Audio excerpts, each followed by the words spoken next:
Hey everyone, my name's Victoria.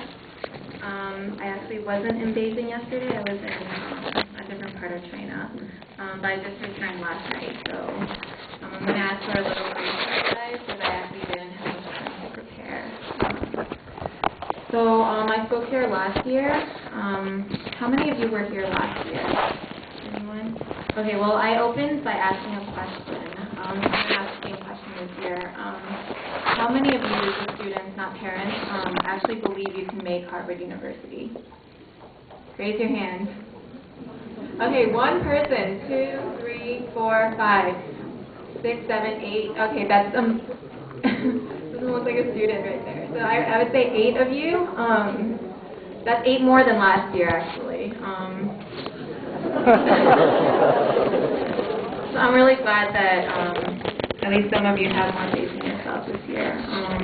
But I just want to let you know that I really believe that every single one of you, if you do everything you can and you work hard from this day on, you can make Harvard University. I'm going to leave that to the other students to tell you how, but I kind of have a few points on this index card of mine that I want to make today. So I came from China yesterday. It was an English kind of cultural exchange program. So I taught English there for 6 weeks. I think one thing that I took away from this experience is really just what a privilege education is. When I went to China, many of the students there didn't have the freedom to choose what they wanted to learn. They had to follow a certain curriculum that the government had already given to them. I guess over there I just found a really lack of unique and kind of personal thought there. Sort of a lot of their thoughts were just given to them, by the people in their lives. And something that is a very American value is really just learning what you want to learn and learning to think for yourself. And that's something that's very unique to America, and that's something that I really want to emphasize the importance of today. Just that right now, as you are in high school, you guys have just an amazing opportunity to really explore your passions and to figure out what you want to learn. And that you should not take that for granted. So I ask that all of you, as you make it through high school, don't just do what you think will get you into Harvard. Do what you want to do. Don't just study math because you think if you're like captain of the math team, it'll make you, get into Harvard. But really, if you like drama, go for that. Like, become director of a show. If you like arts, really, do your best in arts, and maybe you'll succeed and achieve a lot more than you would in mathematics, and then maybe you'll make it to Harvard that way. I guess what I'm trying to say is that there are many different paths to Harvard, and you should find your own unique path to Harvard or to any other one of the many prestigious schools here in the U.S. My second point is sort of along the same lines. I spoke here last year before my freshman year, so I had chosen Harvard, but I didn't really know much about Harvard. After spending a year there, I can tell you that my expectations for Harvard have changed quite a lot. So I want to also let you know that when I went to Harvard, I kind of thought that everyone there would be like nerds or like geeks or like people who like get the numbers and the grades, and that's how they got into Harvard. But I've come to realize that people like that are actually the minority at Harvard. Actually, the majority of people at Harvard are people who followed their passions, people who did what they wanted, and really just succeeded and excelled beyond, their peers at what they love. So I guess I just really want to encourage you guys to also follow your passions in school and figure that out, because it's totally there. And I think my final point is that there are many other schools other than Harvard that are really amazing schools. Harvard is amazing, and I'm so glad that I went there, but actually I never had the dream of going there until I received that crimson envelope. And, I was perfectly happy with that, perfectly happy with going somewhere else, because I knew that as long as I excelled at what I did, I would get somewhere, So, just, know that even if you don't get into Harvard, you're going to be okay. And if you do get into Harvard, it'll be an amazing experience for you, as it has been for me. but it might be the school for you and it might not be the school for you.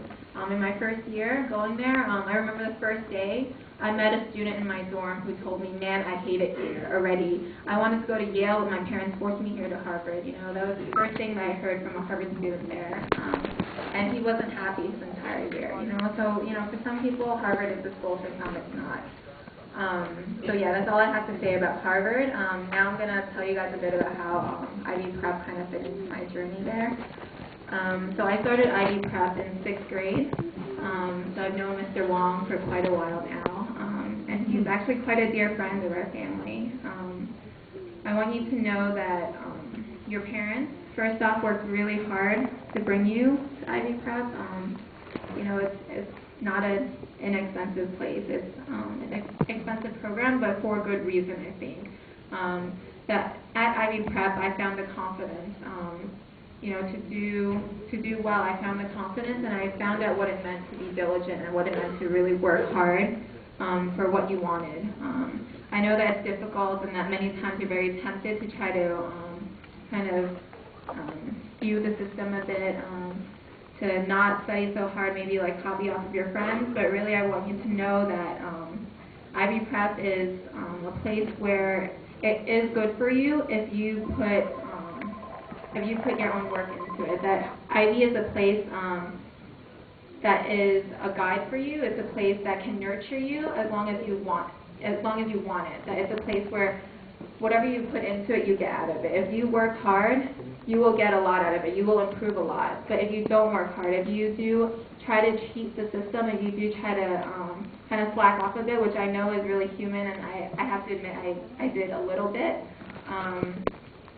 you know what, ultimately you're harming yourself, and you know that's the truth of it, that if you don't work hard, no one else is harmed other than yourself, and that if you do work hard, ultimately you are benefiting yourself, even though right now your parents and your teachers are the ones that are bringing you here and that have supported you and they're doing everything, but ultimately it is for you, and the Ivy is a place that is there to guide you. So I want you to know that, and I want you to work hard on your own and depend on yourself in these coming years. Yeah, so that's all I have to say for now. I welcome any questions later on. So thank you for listening.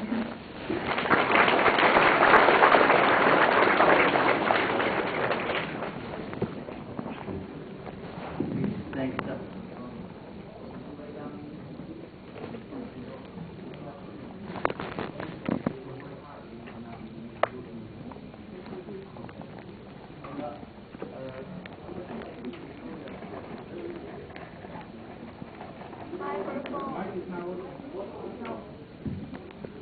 Okay.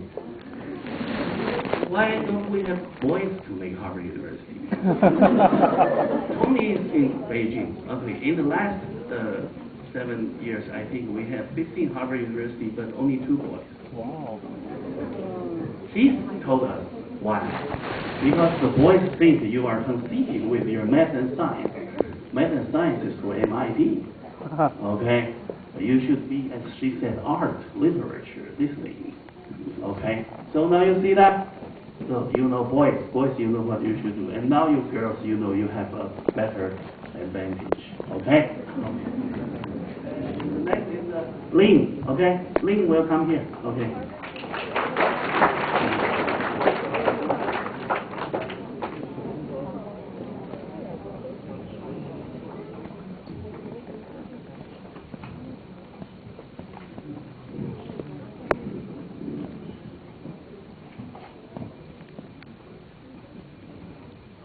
Dear students and parents, this June I graduated from Hunter College High School in Manhattan, New York, and will go on to matriculate at Harvard College Faculty of Arts and Sciences this September.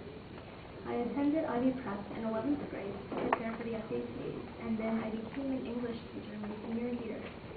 As a teacher and a fellow student, I wish to use my experience to the fullest by transferring it onto you. I hope that my knowledge will help you achieve your expectations and dreams of attending a great college. You know, many people have wondered about the college application process. Some people are while some people have advantages over others in the college process. And so today talking about the college application process, the components, and how to best reflect yourself in the process. So, college applications have 6 components, which are the transcript, your SAT scores, your extracurricular activities, your application essays, your teacher recommendations, and the 6th component, which is your optional component, is the interview. Okay. Did everyone get that? I will go into the processes in more detail, the components in more detail. So the first 2 components are the transcript and the SAT. Okay. Colleges emphasize the 2 the most because, while the transcript is your list of your high school grade. Okay. So it tells the college how well you've done in high school. Colleges think that it is a very important part because it will reflect later on how you will do in your college. Okay. Then the SAT score measures your knowledge and skills in math, English, and writing. So the total score is 2,400, and within that 2,400, 800 goes to math, 800 goes to writing, and 800 goes to English. Okay. So before you take the SATs, most students take the PSATs in the beginning of their junior year. So 在11年级的时候有 PSATs. You should take it and use it to study for your SAT. And also you should take it because you have a chance to get a scholarship. It's called the National Merit Scholarship. Then there are SAT 2 subject tests. Okay. And you choose among a list. So there are a lot of SATs that you can possibly take. A lot of SAT 2 subject tests. For example, there's writing. Now there's no writing. There's math, a more advanced math than the one at SAT. There's biology, chemistry, and physics, which if you want to study for, Mr. Long has. Okay. In addition, there are history tests. There's a history subject test. Politics, right? So go into that. So which one should you take? You should take the one that you can do the best.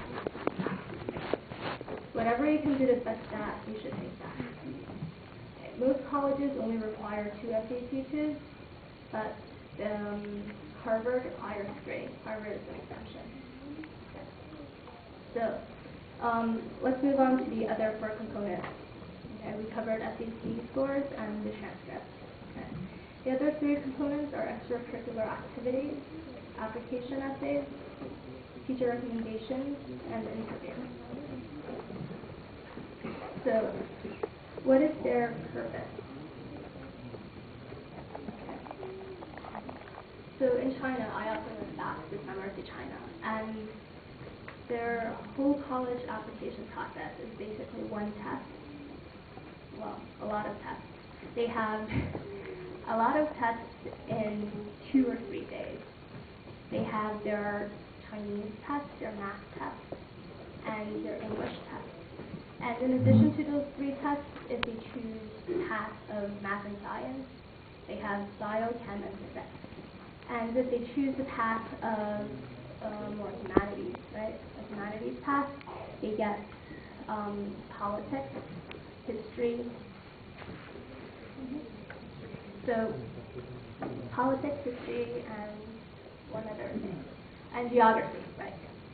So the difference between American education, right, the American way of education and Chinese way of education is in China, you base everything on that test. You do the best on that test, you go to the best college. But in America, that's a completely different process. They base your admissions not only on your testing and your regular scores, your regular grades. They want to see what type of person you are. They want to know about your passion.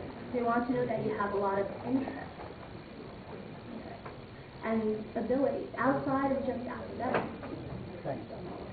They want to see how well-rounded of a person you are and what character you have. Okay. So, the difference between China and America. Let's think about your grades, right? In America, you get A's, B's, A's and B's. You can get straight A's. But guess what? There are a lot of other students with straight A's. In China, it's a bit different. Both 4 750. Rarely do people get into 700. You get 750, that's probably not even possible. You get 680, you get into Tsinghua, Hebei, right? But not so. Because in America, you might get maybe a year 50 students with 2,400 on their SAT. So that's why we look into what else you do. So in terms of extracurricular activities, let me begin with repertoire. Okay. Extracurricular activities. We want quality, not quantity. So if you ever go, you should go online and look at the Common app, which is www.common, COMMON,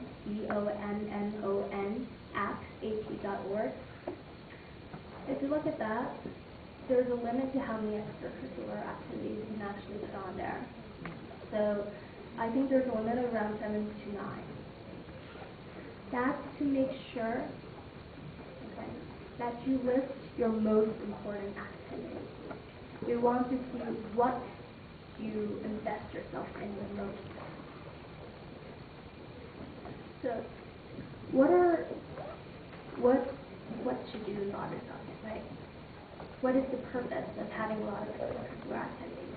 You want 2 things: recognition and leadership. Okay. A lot of people talk about leadership, but not a lot talk about recognition, right? So what does that mean on that piece of paper that you turn into your college?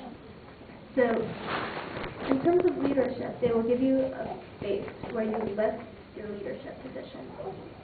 In terms of recognition, they give you a space where you list your awards. And they ask you, is it a state award? Is it a school award? Or is it a national or international award? That's recognition. So doing a lot of extracurricular activities probably won't help you unless you invest in the two and make sure that you do your best in them. Okay. Next, there's the application essay. So most colleges would allow you to write about 2 essays. So most colleges use the Common App, like I just said, like I just mentioned, but many colleges also have a supplement. So you fill in a Common App, and for that individual college, you get a supplement that's specific to that college. And so for the Common App, you're required to write 1 essay. Okay, and the supplement usually asks you to write another essay. So, in these 2 essays, one should be about your academic and your intellectual interests. Okay, the other one should be an interesting aspect of yourself. The other one can be a bit more creative lit. Okay. So, for example, I have a list of the Common App essays. I'll just read a few. So the first one, I don't think they changed from year to year. This year it's still the same. The first one is evaluate a significant experience, achievement, risk you have taken, or ethical dilemma you have faced and its impact on you. Second one is discuss some issue of personal, local, national, or international concern and its importance to you. Third one, indicate a person who has had a significant influence on you and describe that influence. Fourth, describe a character in fiction, a historical figure, or a creative work that has had an influence on you and explain that influence. So you get the idea, right? Now, one pitfall of this is many people read these essay prompts, these questions, and think, I should talk about that. I should talk about that issue. And remember, the essay is about yourself. You use the essay to show your strongest. Make sure that it's about you. It shows something about you.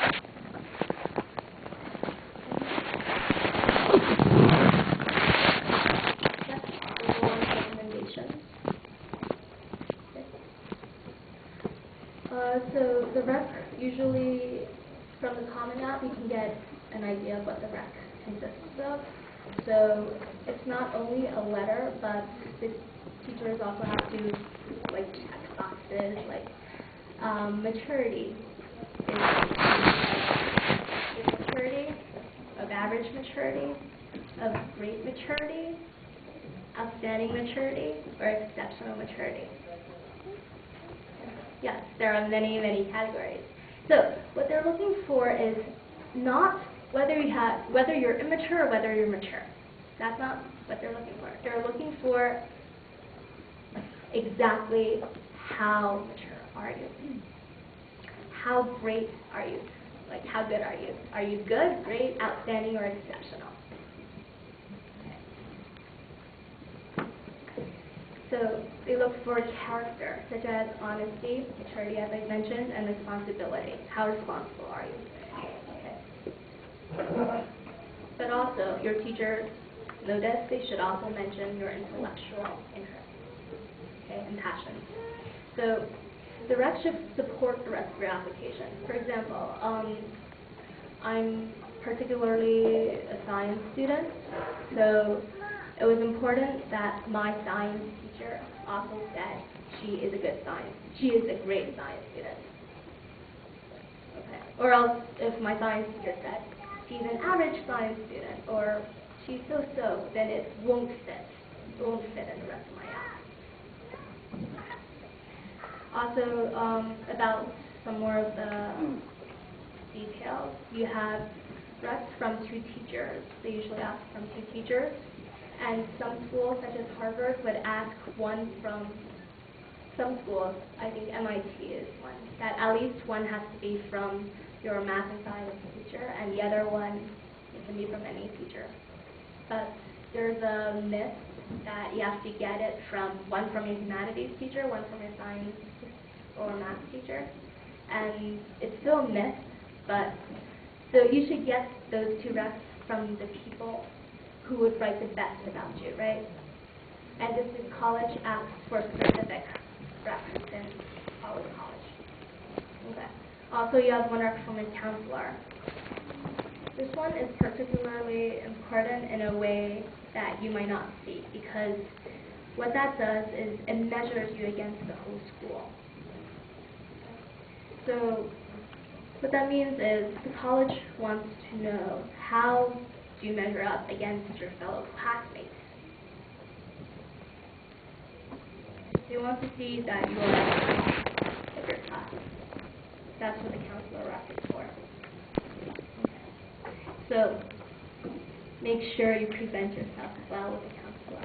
Okay. She or he will be your representative. And the other rec is an optional rec that colleges often say.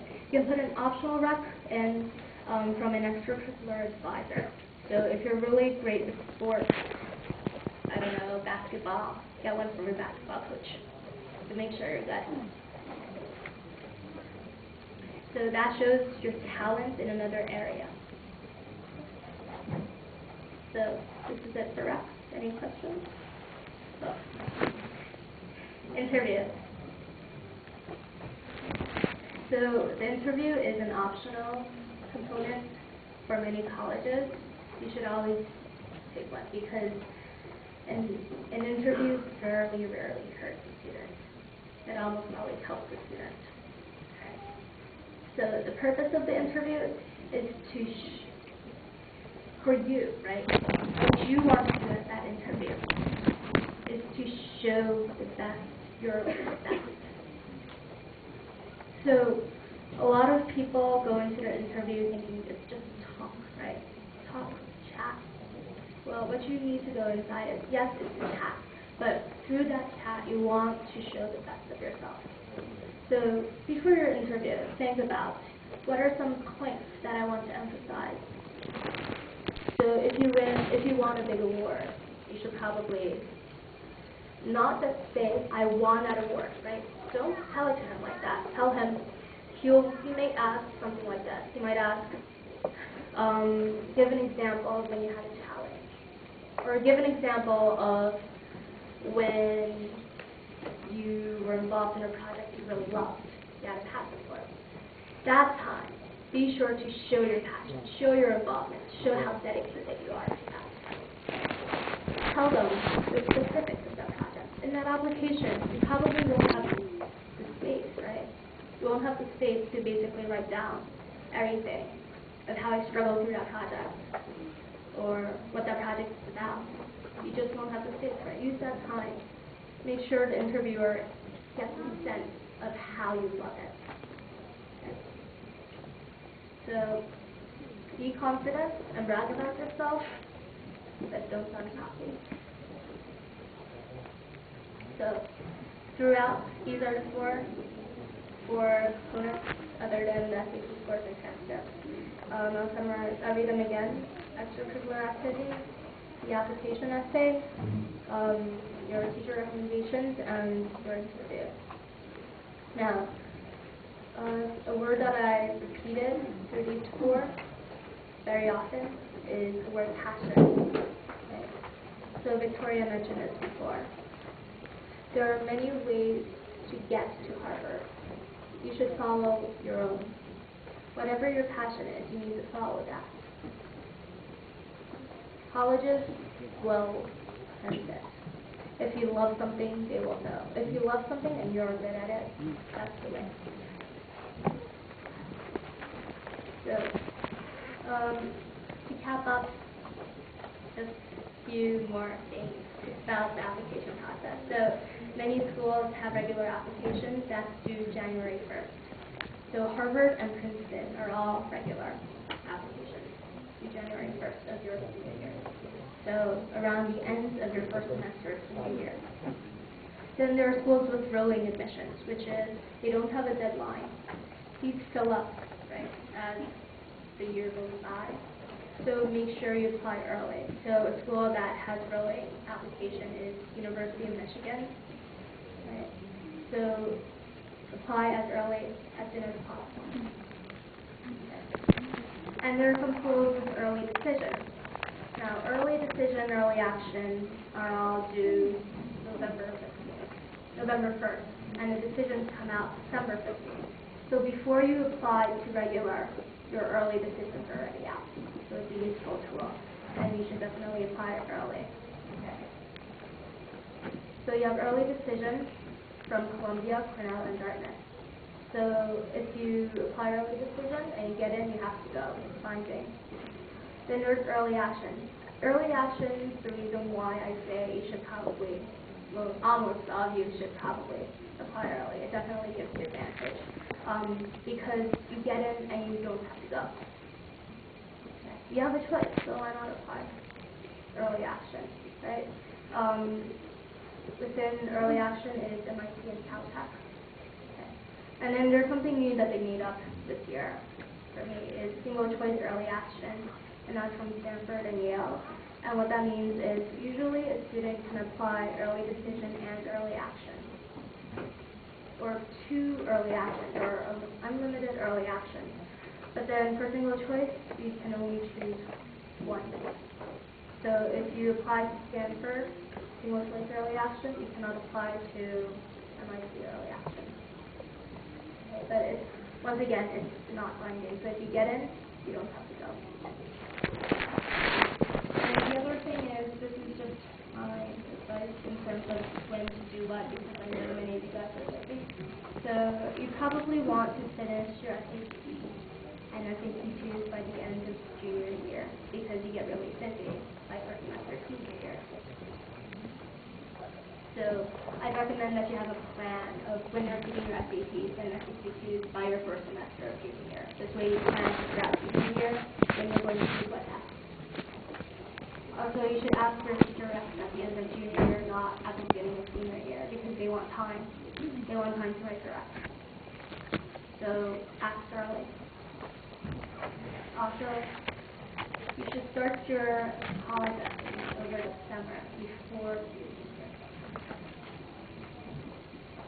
so you can always get them on the Common App and supplements. You can begin that over the summer.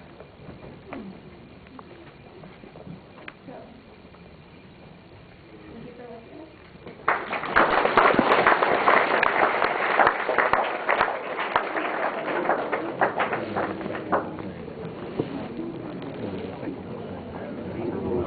Almost every day, two pieces of paper, all these items that should be carefully prepared. And she said two things that she said. Two is one and one were SAT script. Okay.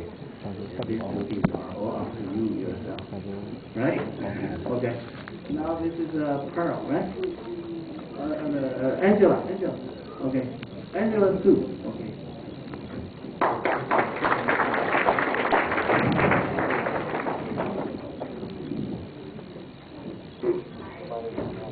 I'm going to be a freshman at Harvard this fall, and I have been in Manhattan. And let me just start by saying that I never, ever wanted to go to Harvard. I've always resisted and opposed paths that other people have set out for me. So starting from a very young age, as I'm sure most of you were constantly told by my parents, by people, by the whole entire world, that Harvard was the greatest thing ever. And, that just made me hate it so much. So instead of looking at it as a source of inspiration, I was completely repulsed by it. Besides, I never thought I would get it, even though everyone had always made Harvard seem like the best thing in the whole wide world. They had simultaneously made it seem like the hardest thing to achieve. I rejected Harvard from my mind, telling myself that it wasn't for me, even though I didn't know anything about it. However, I knew that I was early, and I knew that Harvard would be the one to do it. So I applied early, which is very sad, but I don't think everyone should apply early. I did it because I really wanted to go to MIT, and I knew a lot about the school, and I really, really wanted to go, but I think that if you don't know that, if you don't have one passion for what you're don't apply early unless it's early action. You don't want to limit yourself, and also if for financial aid purposes, if you apply early because this is really, really low, and other people might have better financial aid for you, but you might not find it out unless you apply regularly. But so in mid-December, I received news that I got into MIT early, and I had done a lot of research about MIT and had completely fell in love with the school and was very excited to go. MIT had early action though, which was the freedom of the school. I had nothing to lose. I applied for Harvard.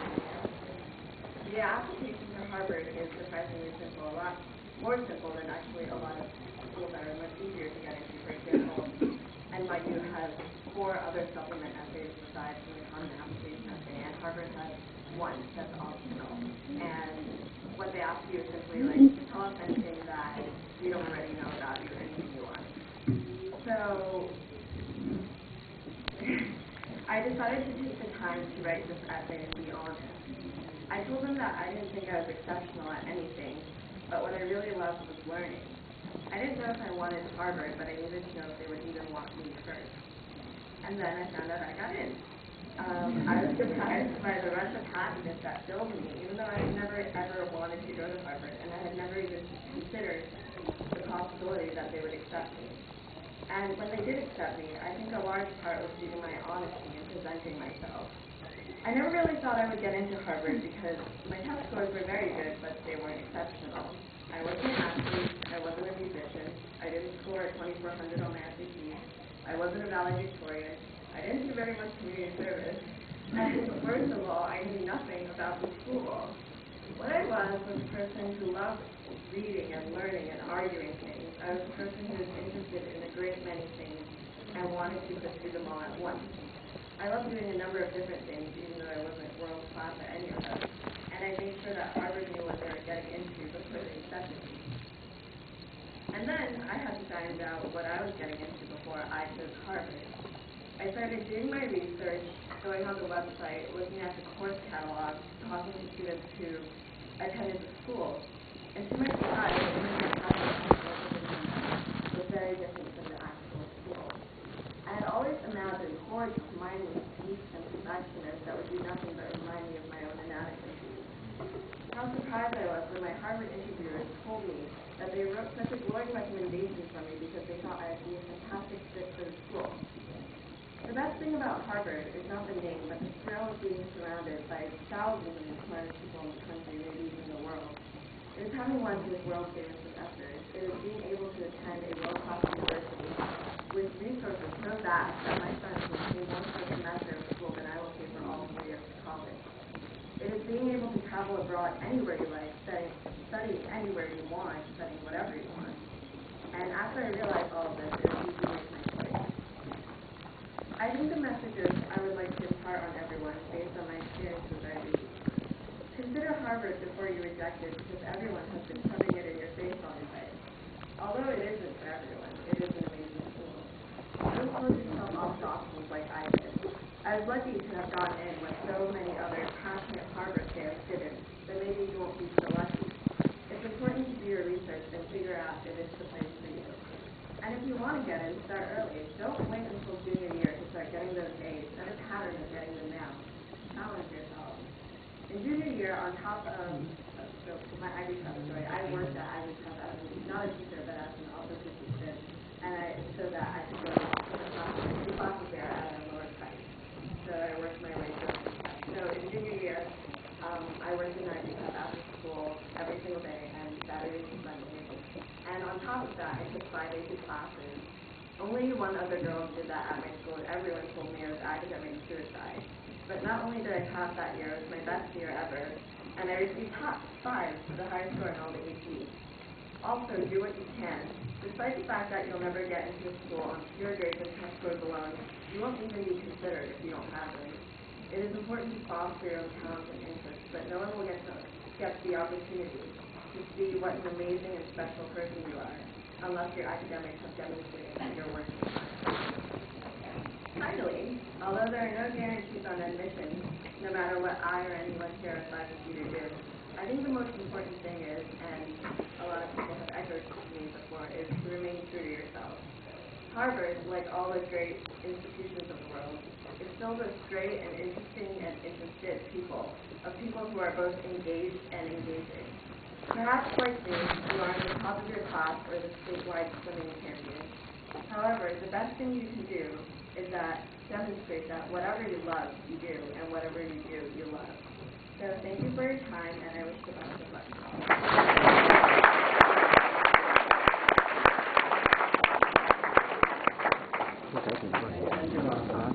Angela says you have to present your true self. That also means that itself is important. It does not really need to be a leader. Okay, they're not only leaders, I think. And this is the important thing for us. Okay, so you should have no this much pressure. Okay.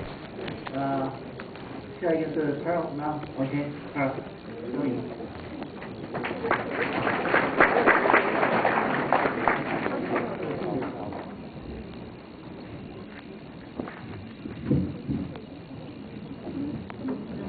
Alright, hi guys, I'm Carl. I'm not going to have a really long speech because you guys seem like you're really bored and you've heard most of the stuff anyway. Lynn has given you like a basic overview of the entire college application process. What I'm going to do is basically talk about my personal experiences so then you can kind of relate it to your own when you actually go through it. So I went to IB Prep in 8th grade, which is to prep for the Stuyvesant exam. I went to Stuyvesant, which is one of your ads, like Stuyvesant's #1. And, okay, so this is a Harvard seminar, but I actually got into both Harvard and Princeton, and I actually chose Princeton, not Harvard. Everyone actually asks me why I chose Princeton instead of Harvard, when Harvard is clearly #1 in Asian eyes. And, yeah, but I have to say, Princeton is #1 in U.S. News, World Report, and #1 in the Forbes list, if you check online right now. All of you. Okay, so when I was little, since kindergarten, I always wanted to go to Princeton because, well, when I was little, I was like, P is for Pearl, so P is for Princeton, so I went to go. But after I started researching on it, like in high school, I found out like it offers all these opportunities for you in that you might not find in other colleges. Princeton especially has the Woodrow Wilson School of Public Affairs and International Affairs. Basically, that's kind of a combination of politics and economics, and that's what I wanted to do with my life. So, and Harvard didn't really have that when I visited. And although they have, I know they have the Institute of Politics, right? It doesn't have everything combined with sociology, psychology, which is what I really wanted. And also, Princeton is a lot smaller than Harvard, which is really what I wanted, a closed campus environment and something that you could feel like you're part of a family. Okay, so in 9th grade, what I started to do was I was a volunteer at a hospital. I did Dragon Boat, which is this kind of rowing sport.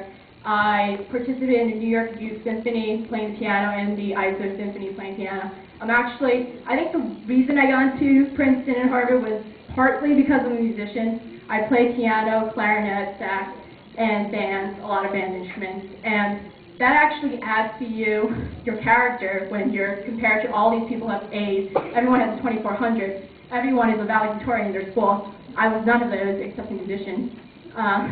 Yeah. And in 10th grade, I started getting involved in school. I started the badminton club with my friend. We were in P Club, and we did ARISTA, which is a National Honor Society in Madison, where you volunteer and you have a newsletter and everything. And there was a Spectator newspaper that I was involved with. And then 11th grade came, and it was junior year, and you had to take the SATs and all that. Everyone was stressed out. But the thing is, when you're in 11th grade, all you have to think about is, I'm going to be in college in 2 years, and then I can run away from my parents and never see them again. Yeah. So I got involved in the Telluride Association summer program, which is one of the reasons that really got me into Princeton when I met all our Princeton students there. And I also visited the campus, and then you take tours there, and basically you grow in love with the campus after a while, and you really have to visit a college to see if you're going to fit in. So basically junior year I had an entire road trip the entire year. I went to Princeton, Harvard, Yale, Dartmouth, Cornell, all the Ivy Leagues, and also Wellesley and Washington in St. Louis, and a bunch of schools that are not Ivies that are just as good. So basically in 12th grade, you do your college applications and your interviews and your essays, and then you get into college basically, and you're like, woohoo, I got into college. So basically everything after that is your own life. You get to choose your own future, and you make your own decisions and your own major. And that's the main thing about Harvard and Princeton, is that they give you these opportunities for you to do whatever you want. And that's the main thing about Harvard and Princeton, not their name, not their reputation. It's the opportunities they give you and the resources that they have, and just like the support system that they have for you. So, well, I just want to conclude with the thing that you are in charge of your own future. You have all these decisions ahead of you, and you're just like teenagers right now. But then you're going to grow, you're going to get a job, you might not like it, and then you might change later on, but you have to remember you're your own person, you're independent, and that's it. Thank you.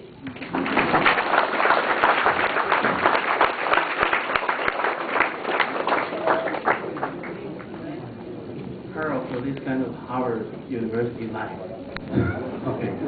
And she had a good point. And I know, even Einstein had a hard time to decide where to dwell. Okay, Princeton University or Harvard University, right? Oh, okay, wonderful. And in some aspects, Princeton University actually very strong. They require higher standards on your SAT verbal. Okay. Okay, now, Lee, okay, now we have the senior from Harvard University. Lee, okay. Fanny, okay.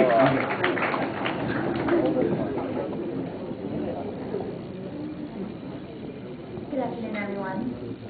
First, I'd like to thank all of you for coming. And secondly, I'd like to thank all the people on our panel, Victoria, Len, and Will Pearl, and Wang Laoshi. Thank you all very much.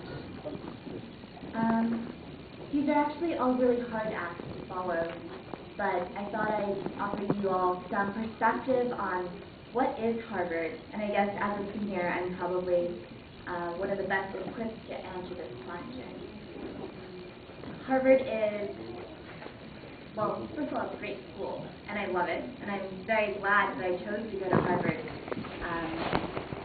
It's one of the best universities to like country math, our math classes, even among that in these schools, being one of the strongest graduate math institutions, and most of our undergraduates take graduate math classes while they are at Harvard.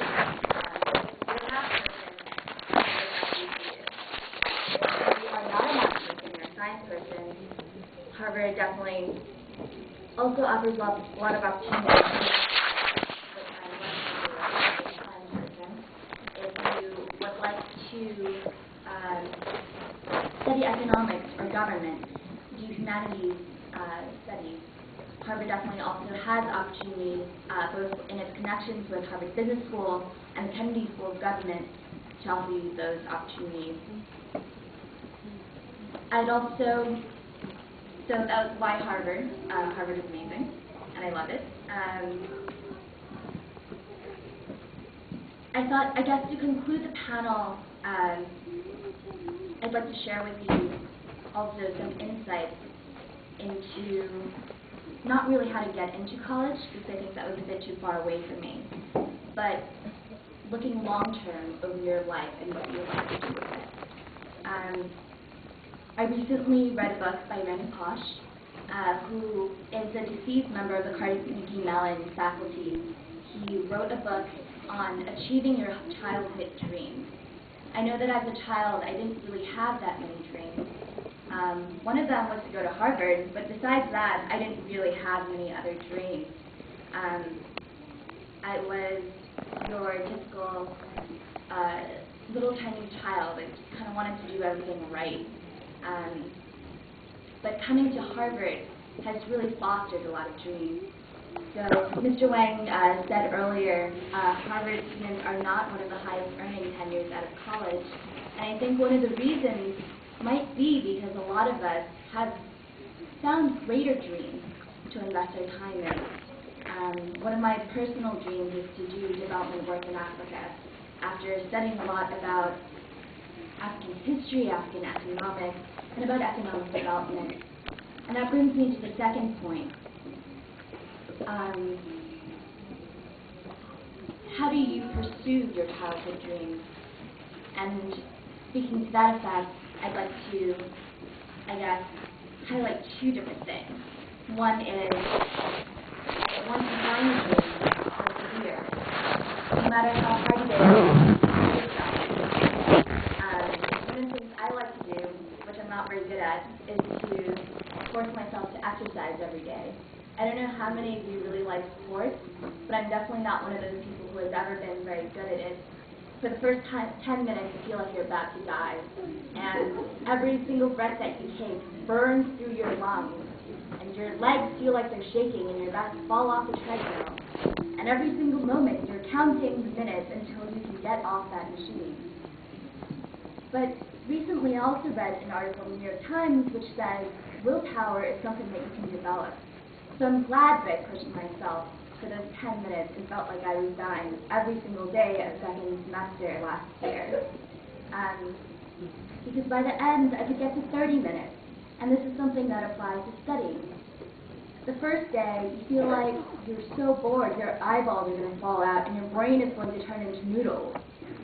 And the second day, it feels kind of like the same. But after an entire semester at Ivy Prep, you realize that you finally learned two things, not just your English and your math, but also how to work, how to study, how to improve yourself. And also, another way in which people, I guess, grow is by developing relationships. So one of the things that I'm most thankful to Harvard for is teaching me how to develop relationships, not just with my fellow peers and with my fellow students, but also with professors, with people who, on one hand, seem so far out of your reach, and on the other hand, really want to help you. So, yesterday, I just had lunch with one of the teachers in my high school who teaches English there. I was never one of her students, but she heard me read at a poetry recital, and so all of a sudden we became friends, and she's been one of my close friends since high school. I also frequently communicate with one of my statistics professors who inspired me to pursue statistics at college. So relationships can change your life. Just to keep this short,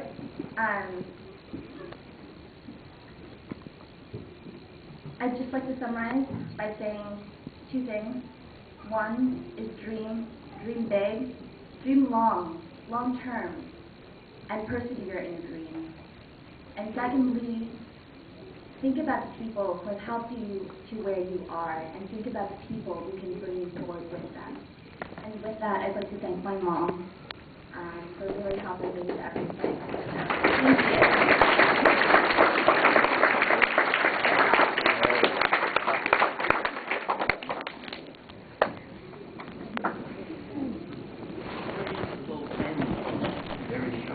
'Girl, bright eyes, sharp points, language, to the point, prominent. And today, she's different. Today she looks Harvard University. Okay. She looks so mellow. There's no point sharp right now. Okay. And the way she talks to you, the way she is. Okay. And that is what we see.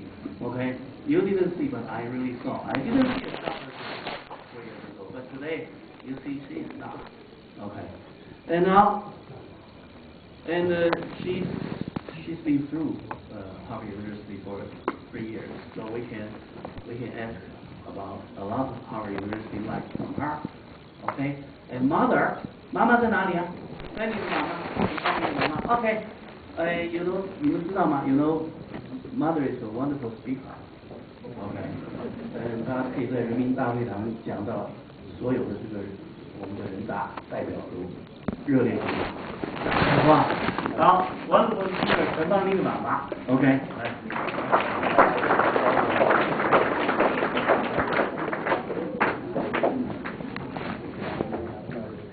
先好谢谢我的女儿能够给我一个机会在这里跟所有的父母们讲几句话。我讲的大概很多年前了，我已经记不得有多少年了。那个时候当时呢，我的女儿在正好是有一个机会，就说好像也是这么同样的一个讲座吧，我就带着女儿来了。来了以后呢，当时抱着试试看的心情，跑到这里来。所谓的试试看，是因为我知道我的女儿当时在学校里从 kindergarten 一直上来都是最好，总是在班里是 number one。我从来没有怀疑过我的女儿有什么还需要补习。结果跑到这个学校来一看，好，见到很多老朋友，他们把孩子也都带来，为了各种的方便嘛，就是说把孩子带过来。结果呢，跑到这来一看不知道，一看吓了一跳，因为这里高手如林，当时的竞争非常激烈。那么，正因为这个原因，就送女儿到这里来了。在这里坚持了1年以后，我的女儿考上了 Prep for Prep， 可能大家知道这个 program。在这个 Prep for Prep 以后，他就很顺利的进入了 Horseman。我不知道大家知不知道 Horseman， 那是一个很好的私立学校。从 Horseman 开始，然后就进 Early Action， 进了 Harvard。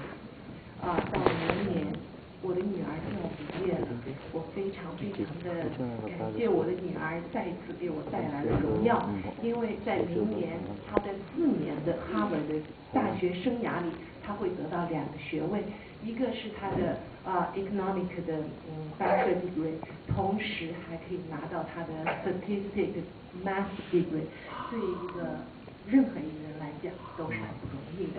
但是我要说好像女儿进了这个学校，进了王老师的补习学校以后，一切的路都走得比较的顺利。所以这也是为什么当王老师说你也说几句吧，我觉得我义不容辞，我应该表达一下作为一个父母对这个学校的感谢。第二是我的儿子，我还有个儿子呢，12岁，也是在他5年级的时候，我把他送到这个学校来，当时主要是为了考 prep， 同时也为了补习Hunter 的考试以及考私立学校，也就是 Horseman。我的儿子在这里补习了1年，因为我们家住在New Jersey，到这来很不容易。那么每个周末待6个小时，的确不管是夏天还是冬天都非常不方便，也不可能买那么长时间的菜。1年下来呢，对我的儿子以总分满分的成绩，就是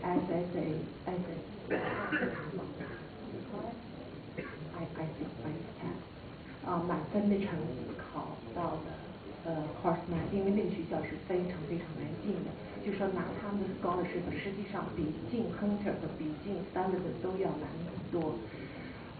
但是我非常非常高兴，在这里在法兰克晃了1年以后，我儿子然后晃到 Horseman 去了。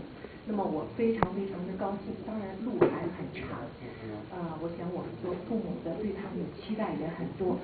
在这里呢，我想跟你们所有的哈佛的孩子们说一声，你们进入了哈佛，并不是你们最终的最高的goal，不是你们最后的路。我觉着进哈佛只是拿了一张门票，让你们能够闯入这个社会的高层的门票。能不能真正的闯入这个社会的高层，你们还有几十年的路要走。希望你们在20-30年以后，能够得到这个全世界的承认，认为你们的确是这个世界的这个国家的这个精英。而且我也希望在那个时候，当所有的中国人当这个学校能为你们鼓掌的时候，你们再为你们自己骄傲。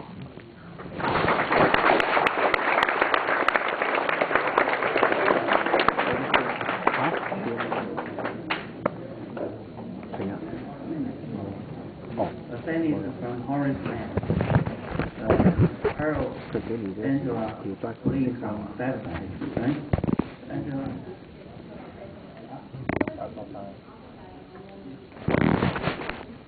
Jason.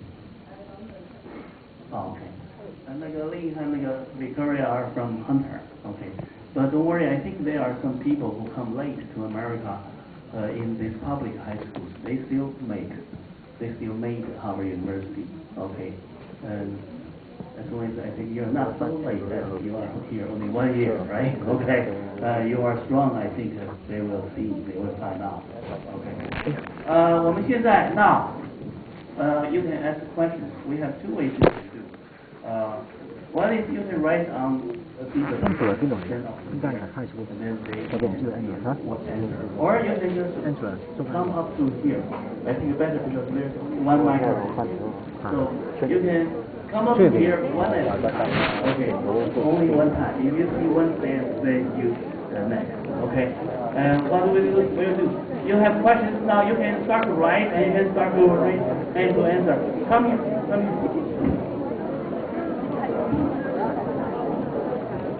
림치라고 파일 스쿨 림치라다. All of the hardest interview questions.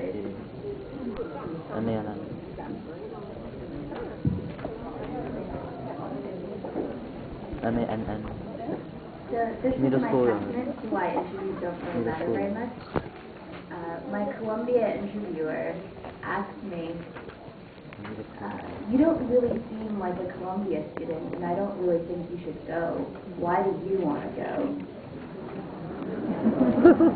I still got it.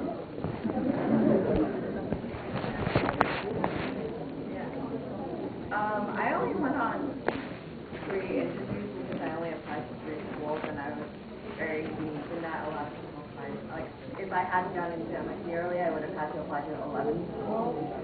So I guess the hardest question I was asked was, the Harvard interviews are conducted by alumni. Yeah, alumni. And so I had two, and I was lucky because they were young and they had just graduated from Harvard in 2006. And I guess the hardest question they asked me was, why do you want to go to Harvard? Because I had nothing to say. I started talking about, I actually did some research on this because it wasn't about Harvard, but I'm very interested in Latin and the classics. So I started talking about how Harvard, as one of the oldest universities, like I kind of faked it. Like Harvard, as one of the oldest universities, had a very, very strong, like I was lucky it was true, very, very strong classics department, and that I wanted to study that. So I think that sort of impressed them because not a lot of people are into Latin, but I mean, that's not to say that you should start to pretend that you like Latin because it's unique, but like, that's something that I think gave me a big advantage because it's something that not a lot of people even have the opportunity to study. The hardest question I got was from my Harvard interview. So we were talking about the research I did and what I was doing in school, and at the end, the interviewer asked me, well, what's something new that you want to do at Harvard that you didn't do before? So that really got me, because I couldn't say I want to go do more research because I obviously did research, so what did I want there, right? And I thought for a second, and then I thought about the concept of going to college, and I answered, I want to be me. Because in high school, you're always restricted by what classes you can take, or what you do, or where you have to go at this time. And I told him I wanted to be me. I wanted to wear what I want to do. I want to eat what I want. I just want to be myself. And I think that really impressed him there.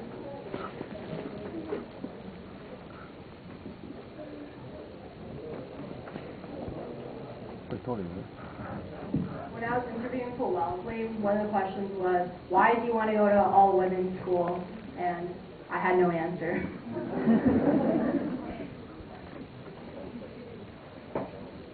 You're not a boy. Hello? I think there's a point. There was an interviewer from Harvard University, and he said, I hope you are successful, because I haven't interviewed one who was successful. Its percentage is not high, okay? Now, next question. Come here. Raise your hand and come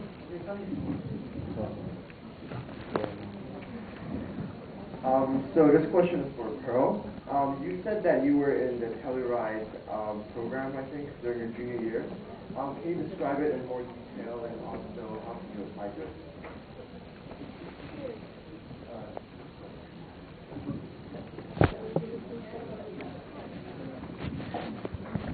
Well, Telluride it's actually called Telluride Association Summer Program. It's abbreviated TASC. It's actually one of the most competitive programs to get, summer programs to get into. And Angela here actually applied to. To get in, you have to write 6 essays, very long, and you have to go through an interview. Basically, you can find more information on www.Telluride Association. Well, just Google Telluride Association. It's Telluride.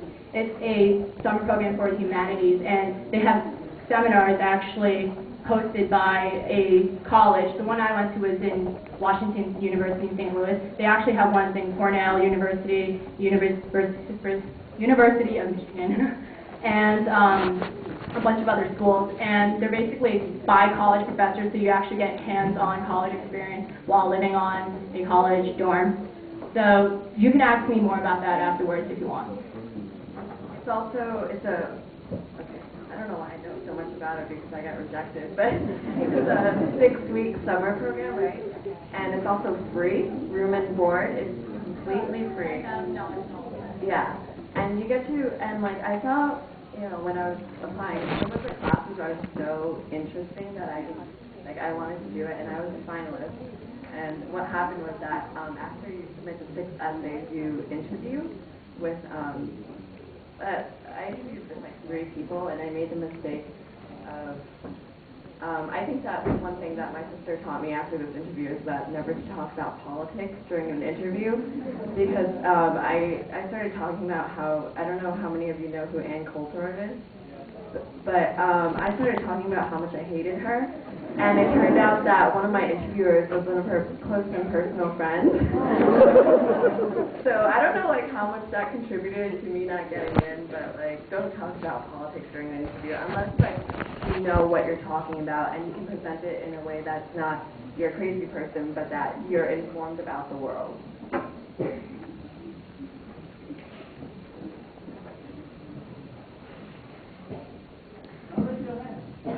Come here.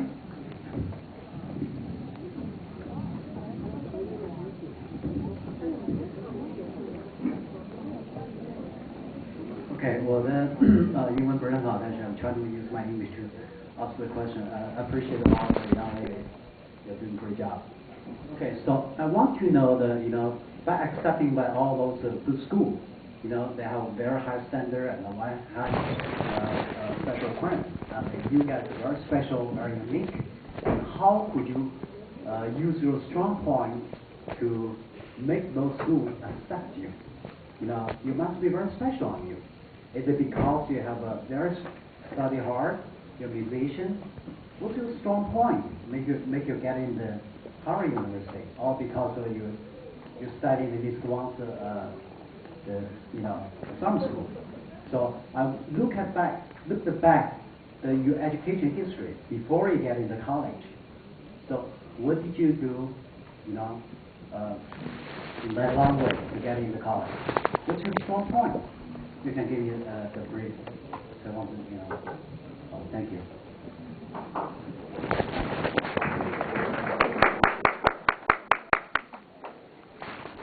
Well, I mentioned before I'm a musician. I play piano, and I actually sent the CDs to both Princeton and Harvard about my piano recording, and I had a music recommendation from my professor.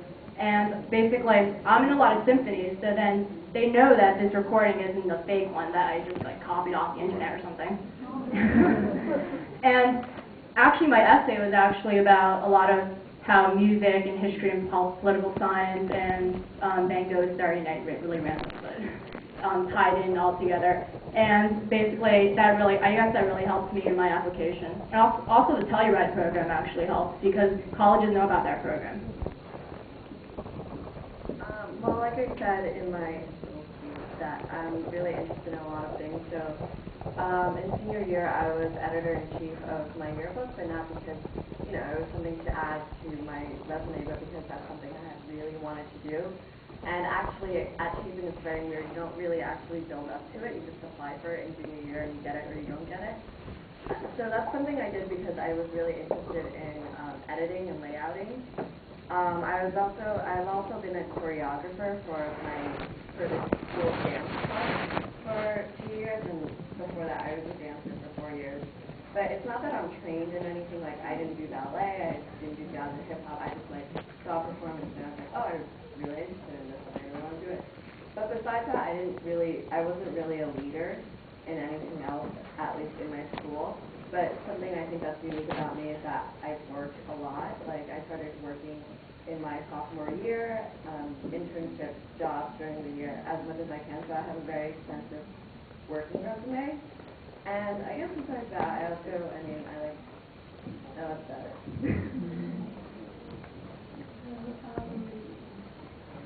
I think my 2 essays capture my strongest points. And one of my essays was about research. So there, you got it. Research is something I really love and really enjoy, especially biology, and the fact that I got an award in research, both in this competition and in the New York City Science and Engineering Fair helped me. And the other thing that I think solidified me as a person, because I know a lot of people who are a lot better at being math, and I am worship science. something that sort of made me stand out was my other essay about sort of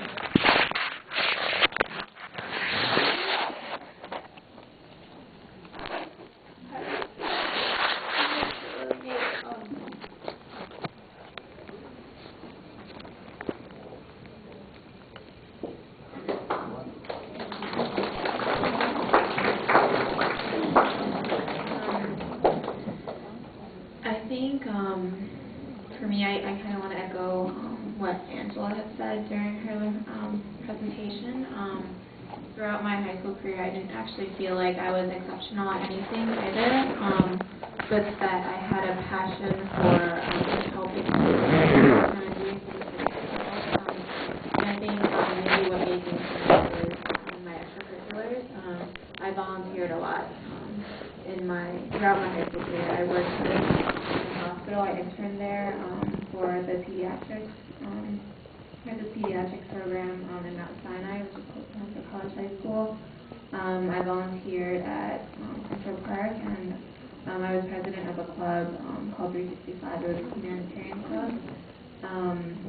And I think sort of doing all this, the importance of it was that I was consistent. I started in 9th grade, and I did it until 12th grade. So that is something I would recommend. If you know something that you want to do, begin early and keep doing it, because that's something that colleges look for. And I also wanted to answer sort of the previous question about Telluride. Actually, it's not about Telluride, but I wanted to kind of make a plug for a different program. It's called QuestBridge. Website www.questbridge, QuestBridge.org, I think, or .com. I'm not really sure. I found out about this program late in my junior year, and I think it's a relatively new program, so it's not way too competitive yet. They have two components. First one is, I think, called the College Prep Scholarship, and that is for summer programs, and I think it was a relatively short application, which is why I did it. It's like one essay and like an interview, I think.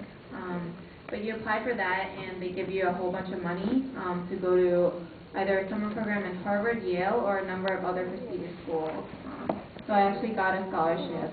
I think they award like 5 national scholarships every summer, every year, and it's about like, the value of it would be like $3,000–4,000, and they pay for everything. They pay for transportation to the school, your stay, tuition, board, everything. So that was a really good opportunity. I went to Yale the summer before my senior year.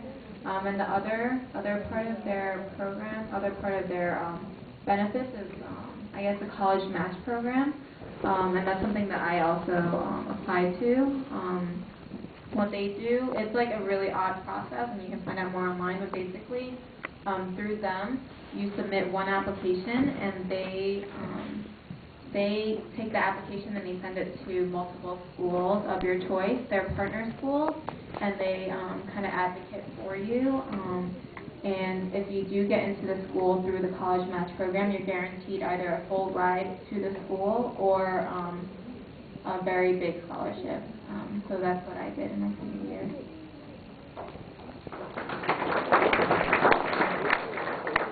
Alright, just one more thing. I think it's important not to box yourself in as like a science or math or English and languages person, because like I knew that I have always loved English and I've always loved writing and I write poetry, but at the same time I loved math, and but I also loved Latin. So I took this year, I only took 4 classes in school this year. I took English, I took AP English, I took AP Latin, and I took AP Calculus, but I also took a special math class outside of school for exploring Euclidean geometry and theoretical mathematics that you really delve into in college. But you don't need to sell yourself as one type of person. Just don't box yourself in because you think that you should be this kind of person to go to college, because they're not interested in someone who sort of molded themselves into a box so you think that you would fit in. They're interested in real people. Victoria said this. Okay, you sum up Victoria. I think Victoria is a person with people. Okay, and she really is. If you can be with her, okay, you can feel it. And Pearl and Angela and Lynn said versatility, right? And Lynn said research, and you need this kind of versatility. You need to research in versatility, and maybe or you research in Harvard University, right? And okay, you have a question? Come here. Yeah.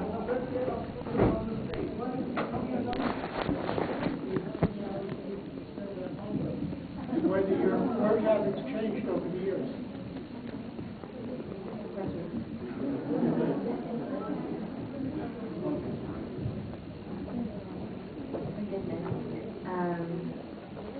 Okay, so I guess when I was his age, I probably spent about 3 hours, Mom, would you say, a day on homework? Not too much. I did a lot of reading. And weekends too, definitely. Because your mom has more time on weekends, so she makes me work more. I think in high school, anywhere between all night and like an hour if I was bored. And in college, I think I'm working more every year, and it surprises me how much you can push yourself to work. Though I definitely know that I don't work the hardest among people that I know. There are people who, at Harvard, my roommate, for example, who has a 4.0 at Harvard. She has what do you call it?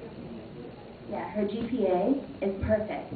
You can't get above a 4.0 at Harvard, and she has a 4.0 studying the hardest subjects at Harvard, math and computer science.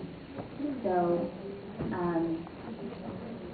I don't know, there's always more that you can do. She works every single day of the week, at least about 10 to 12 hours a day. Just to clarify, do you want like as in terms of a little kid, or just as I progress? Well, when I was a kid, I don't really recollect, but I don't think I studied that much. I read a lot. I remember I was always reading books, but homework actually didn't take that long for me. I remember, and then high school, that was a lot different. Freshman and sophomore year, I was actually just more involved in extracurriculars. And until junior year came, and junior year is hectic. And I've never pulled an all-nighter, but I did spend like 4 or 5 hours sometimes when I had papers to write a night. And I would sleep at like 2, and I'd wake up at like 6. And yeah, that wasn't so good. And senior year, you get a lot more sleep when you get into college, and the work actually just dwindles from there. I think it's different for everyone and sort of what kind of mood you're in, because I know that some people, it doesn't take them very long to get work done that otherwise would have taken me a very long time to get done. And other times, you know, I could have nothing, like a very tiny bit of homework and spend like 4 hours like going online, watching the TV, or I could do it or I could do something really hard in an hour if I just sat down and concentrated on it. But I don't think I spent that as much time on my homework as I did on my extracurriculars. Like, for example, last year, senior year, when I worked at Ivy Press, I wouldn't get home every night until like 9 o'clock. So I would work maybe like 2 hours a night, but I would consolidate by like working a little, maybe 2 hours extra on the weekend. Or senior year, I also had an internship after school at an investor relations firm, and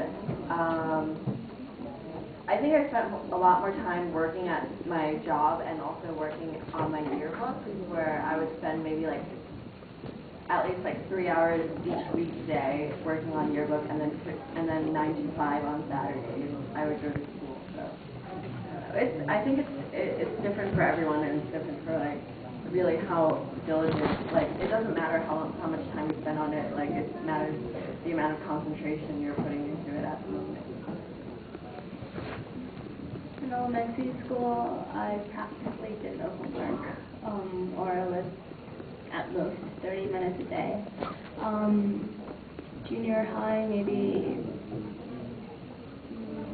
I guess since my high school begins at junior high, I was under a bit more pressure than other junior high students were. And I worked until maybe latest in 8th grade, I worked until 12. And then starting 10th or 11th grade, I started pulling all-nighters on a rather once per month or once per 2 month basis. It's been quite a while since high school, so I don't really remember. I remember more how much sleep I got than really how much I studied. Just like many of the other panelists, I had many extracurriculars as well. So I guess that was mixed into my studying habits. And I would say I didn't sleep very much throughout high school. And that may be due to procrastination as well as studying and extracurriculars.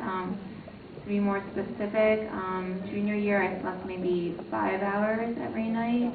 I would try to catch up on weekends. And then beginning of my senior year, it was applying to college. I made the mistake of not writing my essay the summer before. So I spent a lot of time on that. So I'd get maybe like 4 or 3 hours of sleep a night. And then after you get into college, sort of, I just lost a lot. So, yeah.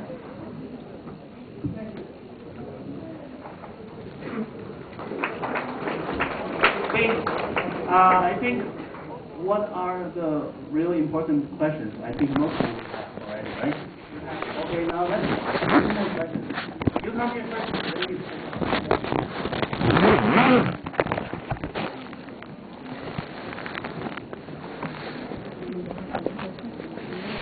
So,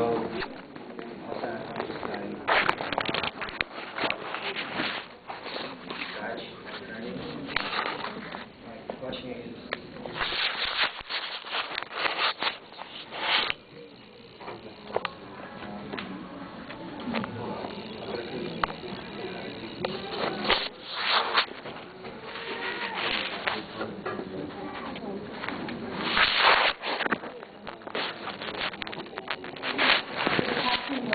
if you're an artist and you draw these sketches and all that good stuff, how do you fill out your college application?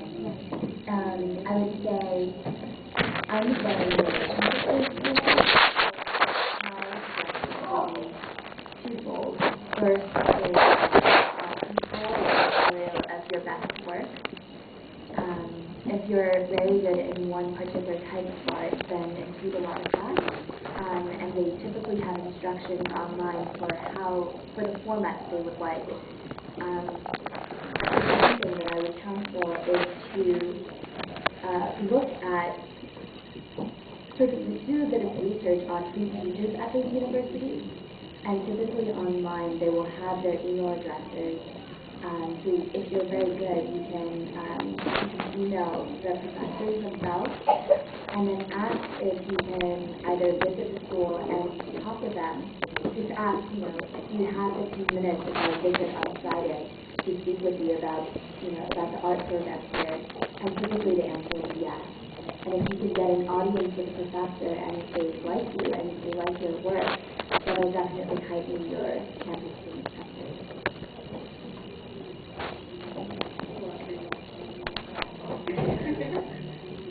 Well, I am not an artist, but my sister was an artist, and she actually majored in art history at the University of Chicago, and I remember when she was applying to college, she's 4 years older than me, so the memory's a little different, but she submitted it by taking pictures and making slides, and they projected slides, but I think an important thing that you mentioned was that reaching out is really important, and you never know who's going to respond to you. For example, I started applying for jobs in Cambridge so that when I go to school, I can start setting up interviews and I can work during the year. And I was so surprised because I sent my resume out to 6 different people. I didn't think any of them would respond. But now I have an interview with Dr. Better, who's a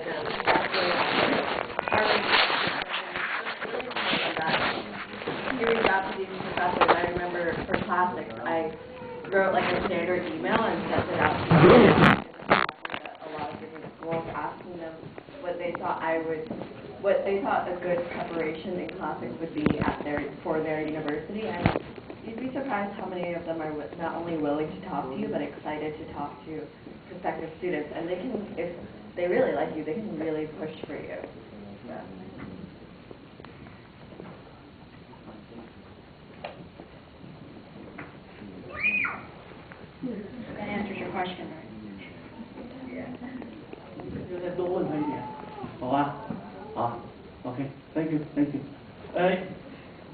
if you can leave 10 minutes after we finish for them to ask you personally. Okay, thank you very much, everyone. He has a question, and you have one. Then I think then we will finish this question part. Okay. The winners of the Stanford High School, the winners, Ivy Prep student winners, can you raise your hand? You come here for the award, right? Okay, you are there. Okay, then after that we will have the award ceremony. Okay, okay. Now, hello everyone. First of all, congratulations, you guys did a good job so far, right? But as a parent, a father, I have also have 2 sons. Okay? And then, so I really want to know how your parents help you, in what kind of way your parents help you, and what's the most impressive, part of because it's a huge topic. You can talk about the problem many hours, but how did your parents help you in the express, the way? Also, do you have a good communication with your parents? OK， 我再用中文讲一下，我们在座的大概有一半的是家长，对吧？家长怎么跟孩子互动像他们孩子怎么接触，就家长在里面起什么作用？他们怎么帮助的孩子我想这方面的事情，他们的看一看。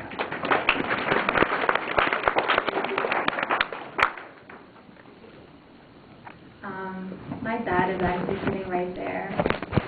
Watching you wave. That's my dad over there. I love him very much. And he was a really big part of for my road to Harvard and to where I am today. I would say the biggest thing that he did for me is my education. I think the mistake that a lot of parents may make is sort of distancing yourself from your child's sort of personal pursuit of education, kind of thinking that it's all them, if they go to school, they do everything, and we just kind of have to tell them what to do and pressure them, but really you have to show them that you care, and you have to sit down with them and let them know that that they're not alone, that you are with them in the process. I think from the very beginning, when I went to Ivy Prep in the 6th grade, I struggled a lot in mathematics, doing SAT work. 6th grade is not easy. And I remember very vividly the memories where I would go home with my copy of the SAT packet, and my dad would just sit down with me and go over every single question that night.